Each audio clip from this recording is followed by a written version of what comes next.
It's so nice to be a part of such a diverse community, the FGC. We play very different games, like Smash to Mortal Kombat, and they are all about, well, not only about fighting. They are a lot about developing skills while playing, being persistent in your practice, the ability to observe your opponents, and growing from losses. Sure, the fighting part is also here, but I would describe this aspect as a way of interacting with other people. It's almost like chatting with someone, only using your virtual moves to communicate with them. That happens in all fighting games, and in general, there is no need to bother about distinguishing subcategories within one big genre. Just pick up a game and enjoy it. Still, it's probably a side effect of being deep into practice. You learn the chaos of attacks with frame data and general principles, and then you find yourself categorizing these things, even unintentionally. That helps people make sense of, well, all the stuff they're experiencing. And also, it could be fun to name subgenres within the fighting game culture, describe them, and hopefully give you guys ideas for your next big adventure. Most of the games on this list are on our main platform, DashFight.com. Go check it out for the latest news, events, and even guides to help you learn how to play. With that being said, let's get into the video.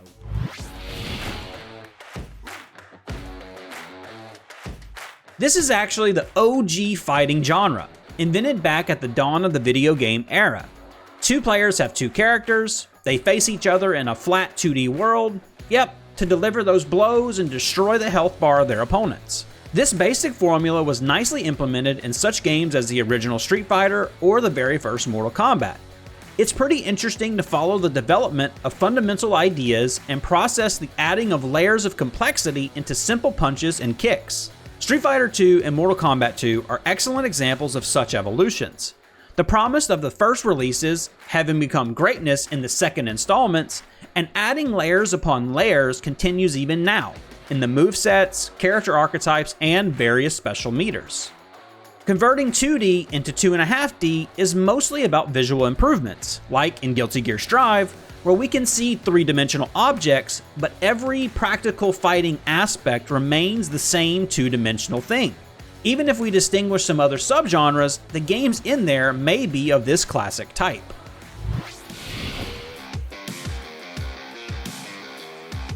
This subgenre logically comes from the previous one, and it's a natural step of the technology evolution. When arcades and home consoles were able to properly process 3D objects, developers treated the community to some pretty good 3D fighting games. Well, they were good back then, and not all of them survived up to the modern era.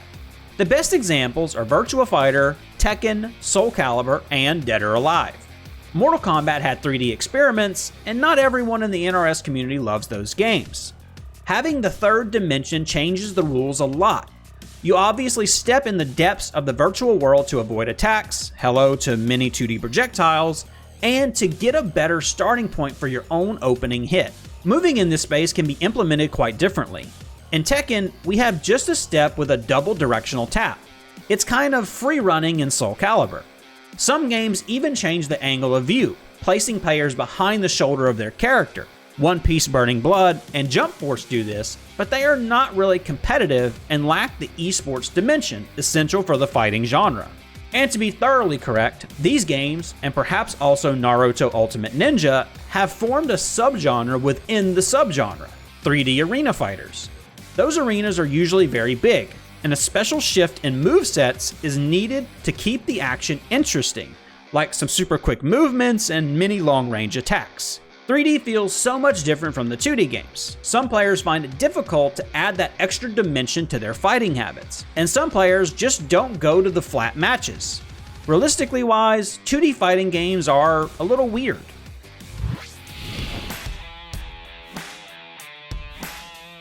This subgenre is very, very different than anything else. You're still fighting, but your goal isn't to reduce your opponent's HP to 0, but rather to knock them off the screen. Health plays a significant role, as it's easier to KO an opponent with high damage. But falling from the platform, even with full and fresh power, will cause a loss. The idea of fighting on those platforms requires a serious shift of your focus. It's a lot about movement and tricky jumps. Blocks are different here, like bubbles in Smash, or actually no block at all, but a dodge option in Brawlhalla. High-low mix-ups do not exist, As for left-right, your character doesn't turn automatically toward their opponent. Weird. It's the fighting genre for sure, as we have the same principle with normals and specials, mathematical complexity of frame data, character archetypes, and yeah, every other fundamental aspect, from thorough practice in labs to ranked matches and esports tournaments. The most famous series of platform fighters is Super Smash Bros. Someone would call it rather casual, but that's a topic for a different discussion. Brawlhalla changes the formula quite a lot, adding unique characters and weapon-based combos. Rivals of Aether is pretty unique in this category with a fully 2D art style. Multiverses, with its team-based focus, and Nickelodeon All-Star Brawl 2, with heroes from popular cartoons, may help the subgenre grow even more. While most platform fighters are also of the 2 to 2.5D category, one title tries to experiment with 3D, Divine Knockout. It tends to be more casual, and its future is doubtful at this point, but the idea is interesting.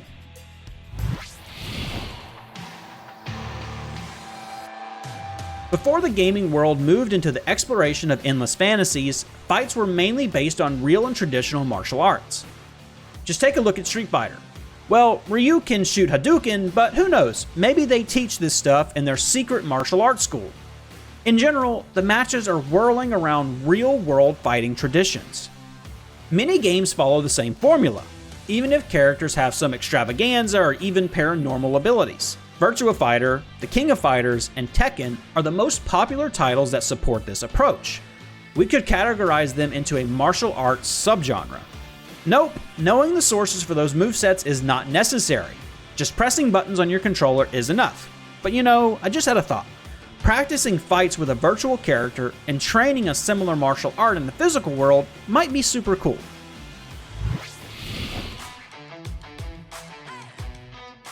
This category doesn't go too far away from reality, because if a warrior doesn't have magic skills of any sort, it might be easier to defeat them with a sword or lance. Some fighting games are strongly based on weapons while adding some romance of fantasy worlds like Soul Calibur, or noble heroes of the past like Samurai Showdown. Combinations of these styles are also possible, like in Grand Blue Fantasy Versus. Brawlhalla takes the weapon-based formula to the next level, making light attacks universal across various characters depending on the weapon they use. Like with martial arts, the subgenre of weapon-based games is united by the general type of fighting styles and their unique atmosphere.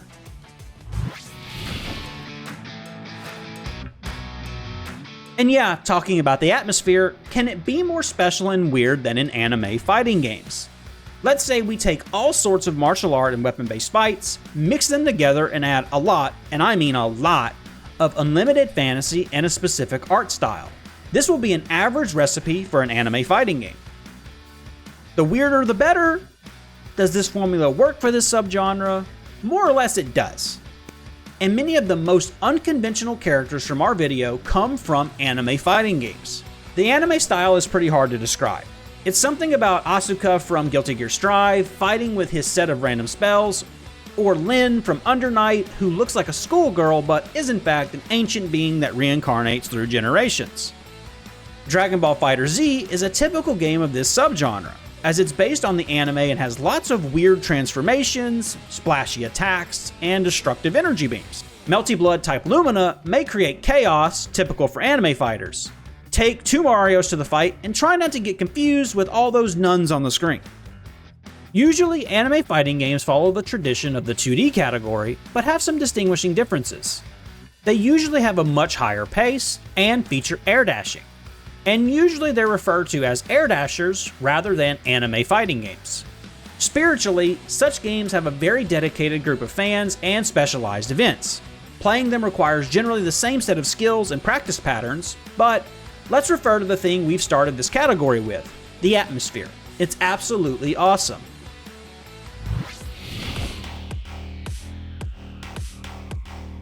Here we have a subgenre with quite a different playing paradigm.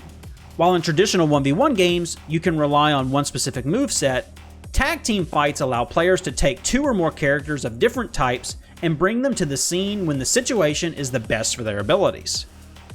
It's not always happening as you plan, to be honest, but in general, we have teams of point, mid, anchor characters who play their roles on different stages of a match.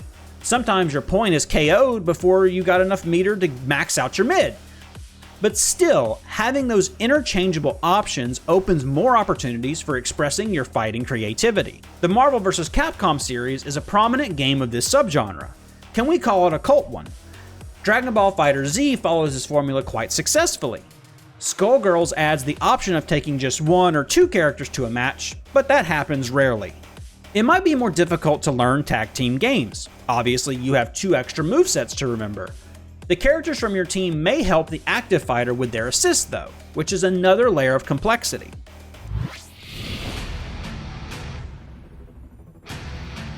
Mortal Kombat 1 has brought an impressive innovation to the MK series. Here you have assists to expand the moveset of your character. The assists come from the special roster of cameo fighters. Throughout the fight, you can summon the cameo, and specifically one of a few moves. It's like a feature from the tag team subgenre without the actual tagging. Not many other examples can be mentioned for this category. Avengers in Galactic Storm had assist, but that's a pretty old arcade game.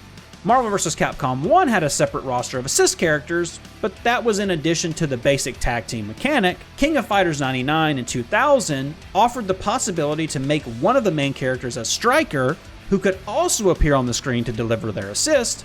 This series traditionally doesn't have the tagging thing, but it rather comes to our next subgenre.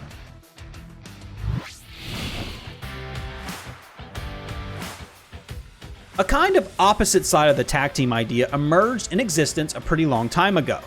And yes, we're talking about the King of Fighters series. You have a team of 3 characters for a match, but you cannot switch between them unless the previous one is KO'd, and no assists are available either. But the team principle is still here, with that point mid anchor division and slightly different roles for your characters so that they may play at different stages of a match. The King of Fighters is not too unique in this category. Brawlhalla, for example, uses the same principle for its strikeout 1v1 mode.